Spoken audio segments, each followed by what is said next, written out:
Aqui quem vos fala é o professor Marcão, com mais uma jornada na história, Marcão na História. Hoje eu gostaria de ainda conversar com vocês sobre Roma Antiga, especificamente o período republicano.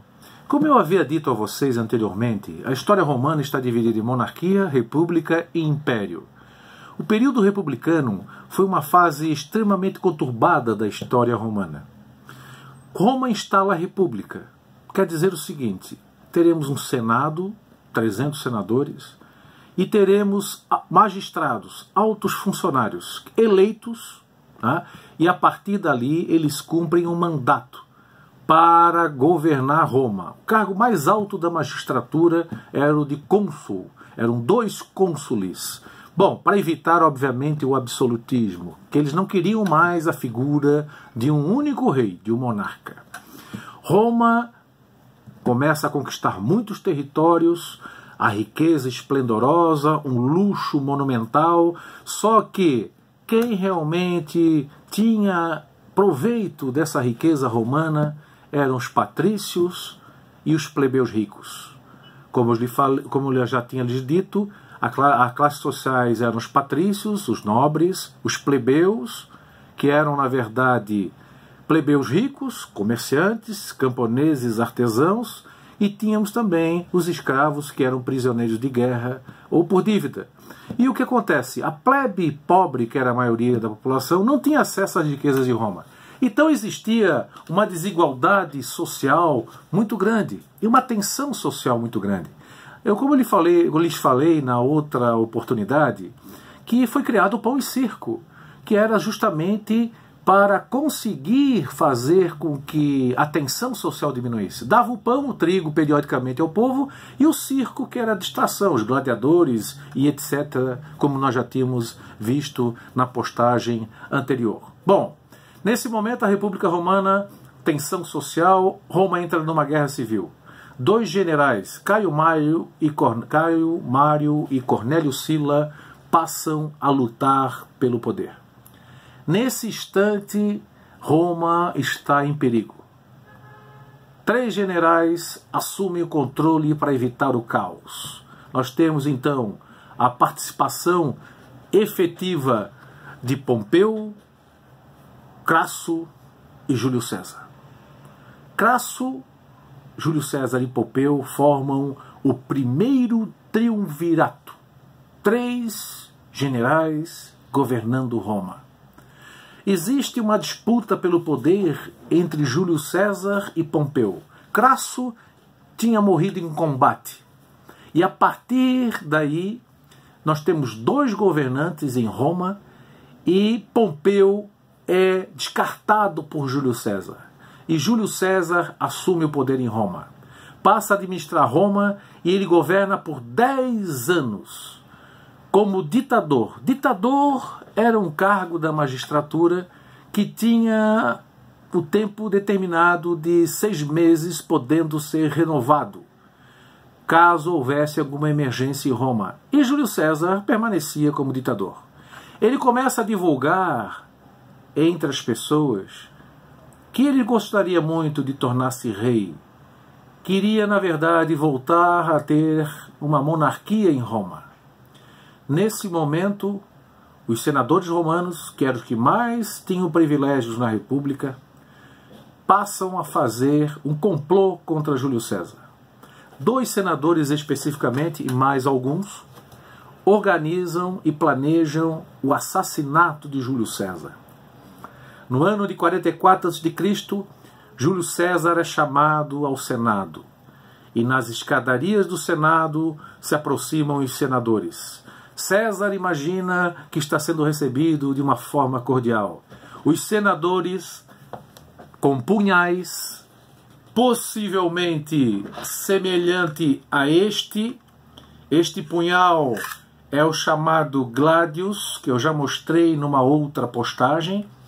É uma arma letal e Júlio César recebe várias estocadas dessa arma. Os líderes do movimento, que nós vamos encontrar, Cássio, senador, e Brutus, é que lhe deram o assassinato. Ele toma várias estocadas, punhaladas, e quando ele está à beira da morte, nas escadarias do Senado, ele olha para Brutus e diz a célebre frase: até tu, Brutus, meu filho. Brutus era filho adotivo de Júlio César. A partir desse instante, Júlio César está assassinado. Quem assume o poder em Roma? Possivelmente os senadores pensavam que voltaria a tudo à sua normalidade, mas obviamente ele não contava com outros personagens. Marco Antônio, amigo de Júlio César, Otávio, sobrinho de Júlio César, e Lépido, um político e um banqueiro muito rico naquela época. Eles instalam o segundo triunvirato. Saem à caça de Brutus e Cássio. Marco Antônio, o amigo de Júlio César, tem a incumbência de tal tarefa. Marco Antônio vai ao Egito, atrás dos assassinos. No Egito, ele encontra Cleópatra, a rainha do Egito. Ele recebe numa bandeja as cabeças de Brutus e Cássio. A partir dali, Marco Antônio conhece então Cleópatra, já muito falada, comentada por Júlio César. Cleópatra tinha sido amante de Júlio César e tinha um filho com ele chamado Cesário. Marco Antônio, Otávio e Lépido dividiram a administração do governo, instalando o segundo triunvirato. Otávio fica com a parte ocidental de Roma, Marco Antônio com o Oriente, considerado naquela época o Nordeste da África Oriente, e Lépido foi descartado de uma forma educada, deram a ele o cargo de Pontífices Máximos. Vai cuidar dos deuses, meu filho. Essa era a função de um pontífice máximo. E a partir desse momento, esses dois caras passam a dominar Roma, toda essa extensão romana. Lembrando que o Egito era um protetorado romano, domínio romano. Bom, Marco Antônio comete um erro. Qual o erro que Marco Antônio comete? Ele se apaixona por Cleópatra. Tenho certeza absoluta que ele estava apaixonado. Ela, nem tanto. Marco Antônio comunica a Otávio que vai ficar lá no Egito, com a parte oriental para administrar. A propósito, Marco Antônio era casado com a irmã de Otávio, Otávia. Parece novela mexicana, né? Nesse momento, o que acontece? Otávio vai ao Senado e relata que Marco Antônio pretende formar um império separado de Roma no Oriente. O Senado autoriza, Marco Antônio agora torna-se inimigo de Roma e um grande exército romano, com o apoio do Senado, é formado, liderados por Otávio. Otávio vai ao Egito e o Egito simplesmente é destruído. Marco Antônio morre em combate. Cleópatra comete o suicídio. A partir desse momento, nós temos Otávio no poder. O suicídio de Cleópatra foi a picada de uma víbora. Ela pede para uma escrava trazer a víbora. Essa víbora pica e ela morre. Marco Antônio, em combate, morreu. E Otávio chegou ao poder. O Egito agora vai sustentar Roma. Pegou todas as riquezas dos faraós, levou para Roma. Equipou, pagou muito bem e formou mais 70 legiões do exército romano. Ele tinha o apoio do exército romano. E para os plebeus ele mandou distribuir alimentos que vinham do Egito. Passou a ser adorado. Chegou em apoteose em Roma. Acumulou vários títulos, mas ele teve o cuidado de nunca assumir o título de imperador.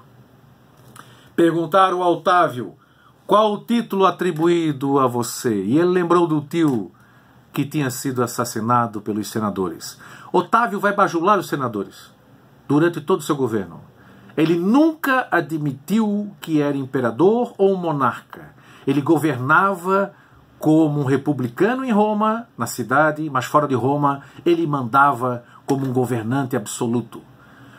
Ele, na verdade, fez tudo o que o Senado quis, comprou o Senado para poder governar. E foi assumir o título de Augusto. O título Augusto quer dizer o escolhido dos deuses, que deu origem ao mês de agosto. É um pequeno relato da República Romana. Otávio, a partir daí, ele não se considera imperador, mas é o primeiro imperador de Roma, considerado pelos historiadores. Meus queridos, a partir desse momento, Marcão na história se despede, não desejando, na verdade, que seja algo muito longo. Logo, logo teremos novos vídeos. Um abraço a todos, Marcão na história, fui!